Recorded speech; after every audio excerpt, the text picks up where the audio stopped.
డబ్బుల కోసం తన లవర్నే అమ్మేసింది మావ. అవును, మీరు విన్నది నిజమే. అసలు ఏం జరిగిందో చెప్తా వినండి మావ. ఇది చైనాలో జరిగింది. స్క్రీన్ మీద ఇద్దరు కనిపిస్తున్నారు కదా, వీళ్ళిద్దరు లవర్స్. అమ్మాయి బాగా మెయింటైన్ చేస్తుంది అనమాట, కొంచెం రిచ్గా ఉండడం, అంటే బట్టలు అవన్నీ రిచ్గా మెయింటైన్ చేస్తూ ఉంటుంది. అబ్బాయికి డౌట్ వచ్చి, నువ్వు ఎలా ఇంత రిచ్గా ఉంటున్నావు అని చెప్పేసి అడిగాడంట. అడిగితే అమ్మాయి ఏం చెప్పిందంటే, మా డాడీ పొలిటీషియన్, మాకు మయన్మార్లో ఫ్యాక్టరీస్ ఉన్నాయి అని చెప్పేసి నమ్మించింది. మా డాడీకి కూడా మన లవ్ విషయం చెప్తాను, నిన్ను కూడా మయన్మార్ తీసుకెళ్తాను అని చెప్పేసి నమ్మించింది. అబ్బాయి నమ్మిండు.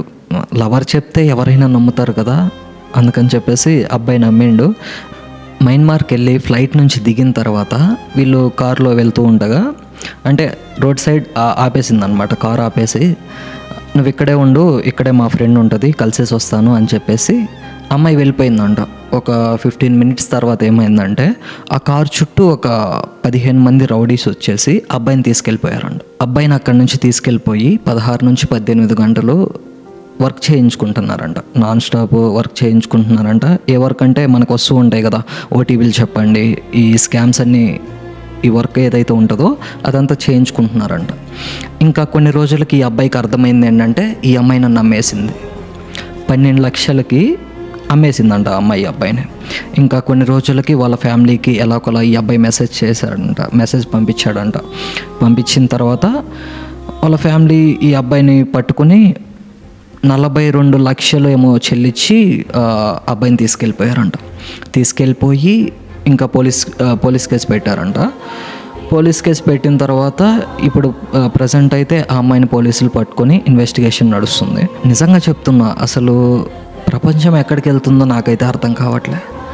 ఆఫ్టర్ ఆల్ మనం బ్రతికే ఒక 60 నుంచి 70 ఏళ్లలో అసలు ఎప్పుడు పోతామో తెలియదు, ఏ యాక్సిడెంట్ అయిపోతామో తెలియదు.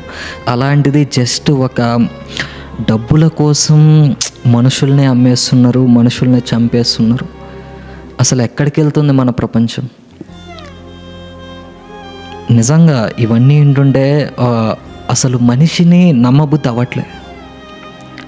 మనిషి మీద నమ్మకం ఎలా వస్తుంది ఇలా చేస్తుంటే? డబ్బుల కోసం అసలు ఇంత స్వార్థం ఏంటో నాకైతే అర్థం కావట్లే. ప్లీజ్ దయచేసి మీరు కూడా అన్నోన్ పర్సన్స్ని నమ్మేటప్పుడు వాళ్ళ గురించి తెలుసుకుని మాత్రమే నమ్మండి. ఈ మధ్య చాలా జరుగుతున్నాయి. ఇన్స్టాగ్రామ్లో పరిచయం అవడం, ఫేస్బుక్లో పరిచయం అవడం, ఆన్లైన్లో చాలామంది పరిచయం అవుతూ ఉంటారు కదా. ఏం చేస్తున్నారంటే వీళ్ళు ఏదో నమ్మేస్తున్నారు. అలా నమ్మకండి. ఈ మధ్య మన ఇండియాలోనే ఇలాంటి స్కామ్స్ చాలా జరుగుతున్నాయి. ప్లీజ్ దయచేసి బీ కేర్ఫుల్ అండి.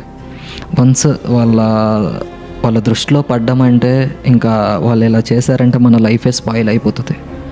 ఇంకా లైఫ్ లాంగ్ మనం వాళ్ళ కింద బానిసలాగా పని చేసుకోవడమే. ప్లీజ్ దయచేసి ఎవరిని నమ్మకండి, తెలియని పర్సన్స్ని. వాళ్ళ గురించి తెలుసుకుని మాత్రమే నమ్మండి.